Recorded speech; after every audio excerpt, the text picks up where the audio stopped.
বিধায়কদের press conference করতে বলেছে। কেন? পশ্চিম বাংলায় আমাদের সকলের প্রিয় মুখ্যমন্ত্রী, প্রিয় দিদি এবং কলকাতার প্রিয় মেয়র যেভাবে করোনার মোকাবেলা করেছে এবং উমপ্যান যে ঝড় তার মোকাবেলা করেছে, তাতে আমার নিজের ব্যক্তিগত ধারণা প্রত্যেকটা মানুষই অন্তত বুঝেছে যে কলকাতায় যে বিপদটা এসছে সেই বিপদটা ছোটোখাটো বিপদ না, অনেক বড় বিপদ। যে বিপদ আপনি যাকে জিজ্ঞেস করবেন অন্তত না হলো 100 বছরের মধ্যে কেউ এইরকম ঝড় কলকাতাতে দেখেনি। সেই জায়গায় দাঁড়িয়ে সমস্ত লোক মোকাবেলা করছে। মমতাদিকে দেখেছেন মোকাবেলা করতে, নবান্নে বসে রয়েছে, বসে বসে তার কন্ট্রোল রুম থেকে চালাচ্ছে। আমাদের ববি হাকিম 1:30টার সময় আমি দেখছিলাম এবিপি আনন্দে যে ওরা সমস্ত ওখানে সব বসে রয়েছে, এরা বসে কন্ট্রোল রুমে কাজ করছে। বিজেপি আমাদের এখানে পশ্চিম বাংলায় বসে রাজনীতির কলকাঠি নাড়ছে, মানুষকে ধোঁকা দিয়ে বোকা বানাচ্ছে। আমাদের আজকের প্রেস কনফারেন্স তার বিরুদ্ধে প্রতিবাদ।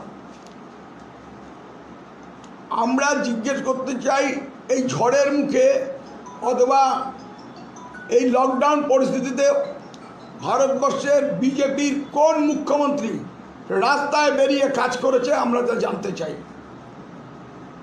দিলীপ ঘোষ ওখানে বড় বড় কথা বলছে, ওর নামটাই তো হচ্ছে কুকথা ঘোষ। সব সময় বাজে কথা বলে প্রেসের লাইমলাইটে আসছে, ভালো কাজ করে লাইমলাইটে আসছে না।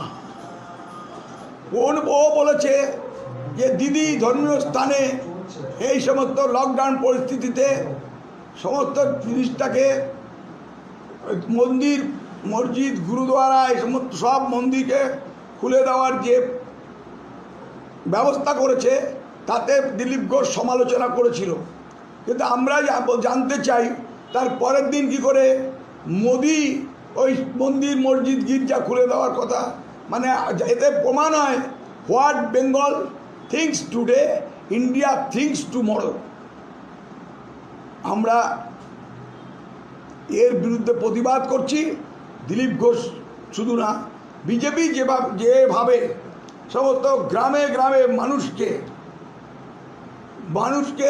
যেভাবে উত্তেজিত করছে, মানুষকে যেভাবে ভুল বোঝাচ্ছে, যেভাবে মোদি এবং অমিত শাহ একদিকে ডিক্টেটরশিপ চালাচ্ছে, হিটলারের কায়দা নিয়েছে, আর একটা গোয়েবলসের থিওরি নিয়েছে, সবসময় মিথ্যা কথা বলবে, আমাদের দেশকে পরিচালনা করব।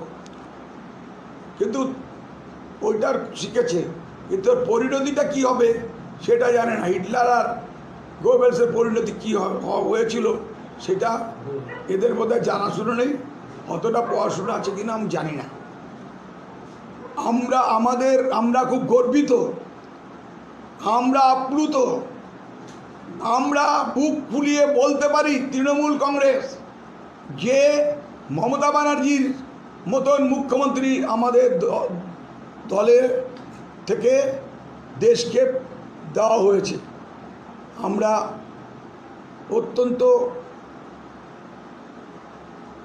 যে কোনো মুখ্যমন্ত্রীর সাথে এইটুকু বলতে পারি, ঘরে বসে মমতাদি কখনো কাজ করে না।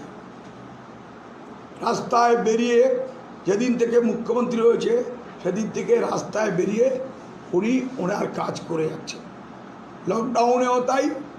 এবং আমি আপনাদের কাছে একটা প্রশ্ন রাখতে চাই যে আপনারা বলুন, যারা বলছে যে প্রশাসন কাজ করছে না, প্রশাসক কাজ করছে না, তা আপনারা বলুন তো প্রশাসন আর প্রশাসক মানে কি? প্রশাসক যদি মমতাদি হয়, তার প্রশাসনটা তাহলে কী করে তাকে তাহলে কারা চালায়? তার আমার নিজের যেখানে আমরা সুভাষ মেলা করতাম, সেই তাতে আমাদের বড় ফাংশন হতো, সেই সমস্ত ফাংশনের টাকা ফাংশন বন্ধ করে দিয়ে, অনুষ্ঠান বন্ধ করে দিয়ে আমরা আমাদের সেই টাকা দিয়ে এবারে আমরা এই লকডাউন পরিস্থিতিতে মোকাবেলা করেছি। তারপরে আর একটা জিনিস বলতেই হবে, যেভাবে কলকাতার পুলিশ, পশ্চিমবাংলার পুলিশ ঝড়ের সময় এবং লকডাউন পরিস্থিতিতে খাবার দাবার দিয়ে মানুষের পাশে দাঁড়িয়েছে, সেটা কি প্রশাসকের কাজ না? প্রশাসক না বললে করতো?